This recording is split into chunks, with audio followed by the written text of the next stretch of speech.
धर्म क्रिया के रूप में दिखाई देता है, पर क्रिया के रूप में दिखाई देने पर भी एक दृष्टांत योद है। आपका शरीर है तो दिखाई तो प्रत्यक्ष रूप से शरीर और उसकी इंद्रियां ही दिखाई देती हैं, लेकिन आपको यह अच्छी तरह पता है कि जो दिखाई दे रहा है उसके पीछे न दिखाई देने वाले ऐसे अंग प्रत्यंग हैं।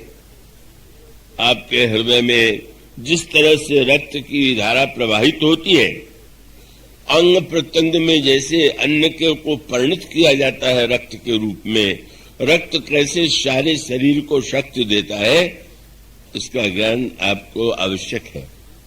और डॉक्टर की विशेषता यही कि आपको शरीर रोगी है और आप जब डॉक्टर के या वैद्य के पास जाते हैं तो वो पीछे क्या है, वो यंत्र के माध्यम से दिखाएगा कि एक्सरे का प्रयोग करो, या आजकल अत्यधिक आधुनिक वैज्ञानिक उपकरण है। तो इसका तात्पर्य यह है कि नहीं भी बाहर नहीं भीतर भी कुछ, और भीतर के पीछे भी एक भीतर। तो जहां तक शरीर है, शरीर के पीछे प्राण है, और प्राण के पीछे हमारी धारणा है कि एक आत्म तत्व है। अब प्राण के संचार की पद्धति को तो वैज्ञानिक ढूंढ लेता है, पर अगर उससे कहा जाए कि इस शरीर में आत्मा का निवास है तो उसे तो खोजने पर भी कहीं आत्म तत्व तो नहीं दिखाई देता। तो इसका मूल तात्पर्य यह है कि नहीं, शरीर के साथ प्राण और प्राण के साथ उसकी आत्मा, इसके विषय में मानो वे महापुरुष, वे संत जो अध्यात्म विज्ञान के द्वारा वह दृष्टि प्राप्त कर चुके थे, उन्होंने इस सत्य को जाना कि वस्तुतः नहीं, प्राण के पीछे भी आत्म तत्व विद्यमान है। और इसलिए उन्होंने कहा कि जीवन का चरम लक्ष्य जो है वो आत्म साक्षात्कार है। इस दृष्टि से बस इन तीनों का सामंजस्य जो है जब जीवन में होता है, पहले तो हमारे जीवन में समझ होनी चाहिए, उसके बाद भावना, और उसके पीछे क्रिया शरीर है, भावना प्राण है, और विवेक जो है वही मानो आत्म तत्व है।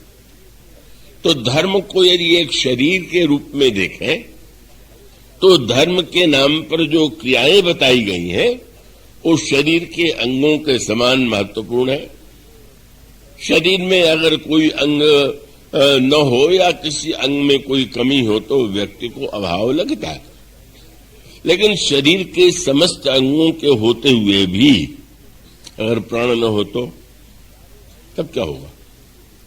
सारे अंग प्रत्यंग होते हुए भी व्यक्ति उस शरीर का क्या उपयोग करता है, इसका आपको संकेत मिलता है गुरु वशिष्ठ की वाणी में। गुरु वशिष्ठ धर्म के महानतम आचार्य हैं, धर्म के महानतम व्याख्याता हैं। उनके आदेश का पालन ही सारा सूर्यवंश करता है। अब वो चित्रकूट का जो प्रसंग है, उस प्रसंग में भगवान श्री राम ने एकांत में और अन्यत्र जब यह प्रश्न किया कि धर्म के अनुकूल क्या करना चाहिए, इसका निर्णय तो गुरुदेव ही कर सकते हैं, तो उस समय गुरु वशिष्ठ की वाणी से वह वाक्य निकला जिसकी साधारणतया कल्पना नहीं की जा सकती थी। उन्होंने 2 संकेत दिए, और 2 क्या 3 संकेत किए, और तीनों की पंक्तियों को आप ध्यान से पढ़ें तो ये समझ में आ जाता है कि वे क्या कहना चाहते। उनका योग कुयोग, ज्ञान अज्ञानु, जहान राम प्रेम प्रधान। वो योग नहीं है, कुयोग है। योग का आजकल बड़ा प्रचार हो रहा है, आजकल उसको एक शब्द बढ़ा दिया गया है। योग शब्द लोग कहने में शायद कमी समझते हैं, इसलिए आजकल लोग कहते हैं योगा सीखने जा रहे हैं, मानो उसके द्वारा उसका अंग्रेजीकरण हो गया कि भाई वो योग नहीं योगा। तो योग जो है वो बड़ा उपयोगी, पर योग की उपयोगिता अगर केवल शरीर के लिए है तो स्वाभाविक है। शरीर स्वस्थ होना चाहिए और स्वस्थ शरीर से व्यक्ति अनेक अच्छे कार्य कर सकता है, लेकिन शरीर के अस्वस्थता के कारण अगर उसका उपयोग व्यक्ति इस रूप में करे कि जितना शरीर स्वस्थ रहेगा उतना ही हम भोगों को भोग सकेंगे, तो परिणाम क्या होगा? जब गुरु वशिष्ठ कहते हैं योग कुयोग, तो इसका अभिप्राय है कि क्रिया में योग की आपने प्रक्रिया के द्वारा शरीर को स्वस्थ बनाया और स्वस्थ बनाने के बाद फिर आपने उसका उपयोग भोगों के लिए किया। तो ऐसी स्थिति में योग का शरीर स्वस्थ रखना चाहिए, पर शरीर के स्वस्थ रखने का उद्देश्य ये है कि शरीर के द्वारा केवल भोगों को ही नहीं भोगना है। इसके द्वारा प्रसंग आता है, गरुड़ जी ने कहा, भूषण जी से पूछा कि आप सुमेरु पर्वत पर कब से निवास कर रहे हैं?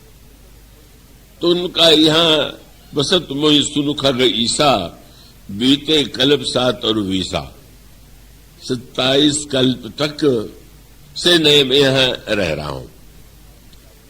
तो महाराज आपको तो वरदान प्राप्त है, तो क्या आप शरीर का त्याग नहीं करना चाहते क्या? तो उन्होंने कहा नहीं, मैं शरीर का त्याग नहीं करना चाहती।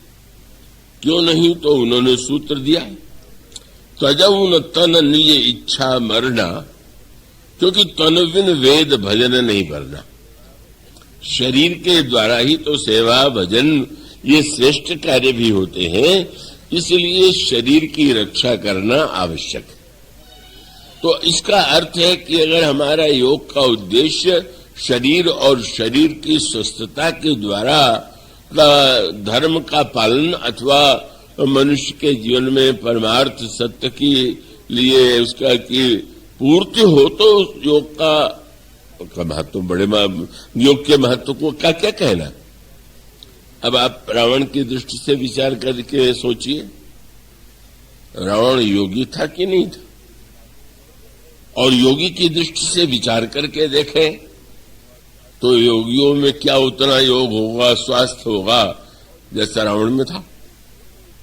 और योग के द्वारा उसने कितने चमत्कार जीवन में पाए, इसका वर्णन आप पढ़ते हैं। लेकिन वह संकेत आपने पढ़ा होगा, रावण यज्ञ करने जा रहा है। यज्ञ की शास्त्रों में प्रशंसा की गई है। भीषण को समाचार मिला रावण यज्ञ कर रहा है, और आकर के उन्होंने भगवान को सूचना दिया, महाराज रावण यज्ञ करने जा रहा। तो लगेगा कि बहुत अच्छा बदलाव आ गया। यज्ञों का नष्ट करने वाला अगर स्वयं यज्ञ कर रहा है तो अवश्य रावण बहुत परिवर्तित हो गया होगा। पर भीषण ने सूचना जिस ढंग से दी, आप उसमें पावेंगे उन्होंने वाक्य कहा, नाथ करई रावण एक जागा, और अगला वाक्य का सिद्ध, यज्ञ कर रहा है, यज्ञ सिद्ध हो जाएगा। सिद्ध होने का फल क्या होगा भाई? बोले सिद्ध भय नहीं मरी अभागा। सिद्ध हो जाने पर अभागा मरेगा नहीं। अरे जो नहीं मरेगा तो बड़ा भाग्यशाली लोग मानते हैं, बड़ी लंबी आयु है। पर विभीषण कहते हैं अभागा मरेगा नहीं। मानो संकेत यह था कि ये जितना सिद्ध यज्ञ करके अंत में लोगों को मारेगा, वो तो संसार के लिए इसका शरीर का अमर हो जाना, मृत्यु का लोगों के लिए कारण बनेगा, विनाश का कारण बनेगा। और उन्होंने कहा यह अभागा भी है। क्यों? कि अंत में तो मृत्यु उसकी भी होगी, पर आप आए हुए और आपके हाथ से न मरे तो इससे बढ़कर के अभागापन क्या होगा? इसलिए महाराज भगवान राम से अनुरोध किया कि इस यज्ञ को आप नष्ट कराइए। तो मनुष्य का अभिप्राय कि यज्ञ क्रिया के रूप में धर्म का रूप है। भगवान यज्ञ रक्षक है, पर यज्ञ रक्षक होते भगवान ने बंदरों को भेजा कि जा करके तुम रावण का यज्ञ नष्ट कर दो। जब रावण का पता लगाते हैं तो रावण सिंहासन पर नहीं था, शयनागार में नहीं था, एकांत में बैठा हुआ रावण योग का प्रयोग करता हुआ प्रशांत भाव से बैठा हुआ बंदरों ने देखा। लेकिन बंदरों ने उसमें जो वाक्य कहा वो बड़ा व्यंग्यात्मक भी था, वो सत्य भी था। उन्होंने कहा उठो उठो, प्रहार किया पर रावण उठता नहीं। लगा कि रावण तो बड़ा सहनशील है, लात मारते नहीं, लात सह भी लेता। अभी सुना रहे थे लात मारने का, लेकिन वो सहिष्णुता नहीं रावण की। उसकी योजना क्या है, मार लो लात, एक बार मेरा यज्ञ सिद्ध हो जाएगा तो एक एक की हम खबर लेंगे, क्यों तुम्हें हम बता देंगे कि तुमने मेरे ऊपर प्रहार करके कितना बड़ा अपराध किया।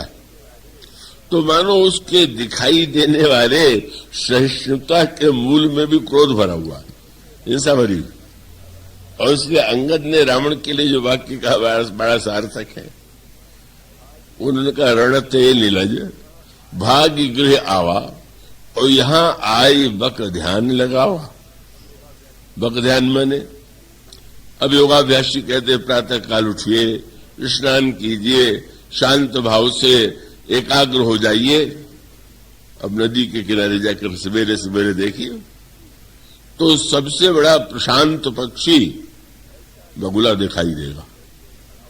ऐसा शांत भाव से जल में खड़ा हुआ है, वाह वाह, क्या है, सवेरे सवेरे उसे ठंड नहीं लग रही है और वो बैठा हुआ इतना शांत है कि एक कहीं शरीर हिल नहीं रहा। पर वक्त ध्यान माने वो आता है। प्रभु जब गए पंपा सर में तो उन्होंने बगुले को देखा, और बगुले को देख करके प्रभु ने साहित्यिक व्यंग करते हुए कहा, लक्ष्मण पश्य लक्ष्मण पंपायाम बको परम धार्मिका। देखो देखो ये बगुला कितना बड़ा धार्मिक, इतने सवेरे स्नान करके, और उसके शरीर में थोड़ी थोड़ी आप देखेंगे कि लगता है कि जैसे किसी ने भस्म लगाया हो, तो लगता है पूरा भक्त है, भस्म लगा लिया है शरीर में और एकाग्र भाव से साधना कर रहा। और एकाग्रता काहे के लिए कि जल में कहीं मछली दिखाई दे और वो तुरंत फिर उस समय वो उसको पकड़ करके अपने मुख में डाल लेता है। तो प्रभु ने जब यह व्यंग भरा वाक्य कहा, पश्य लक्ष्मण पंपायाम बको परम धर्म का, तो मानो मछलियों ने कहा कि महाराज हमसे पूछिए कि कैसे धर्मात्मा, क्योंकि सहवासी विजानियात चरित्रम सहवासिनाम, पास में रहने वाला ही दूसरे व्यक्ति के चरित्र को जानता है। बक ध्यान कहने का अभिप्राय है कि तुम्हारी ये सहिष्णुता, तुम्हारे जीवन में जो ये लक्षण दिखाई दे रहे हैं, इसके पीछे कितनी हिंसा वृत्ति है, कितना अपवित्र उद्देश्य है। तुम वस्तुतः दूसरों के विनाश के लिए अमर होकर के मैं अधिक से अधिक लोगों को मृत्यु का ग्रास बना दूं, यह तुम्हारा उद्देश्य है। इसलिए मानो योग का अर्थ है मिलाना।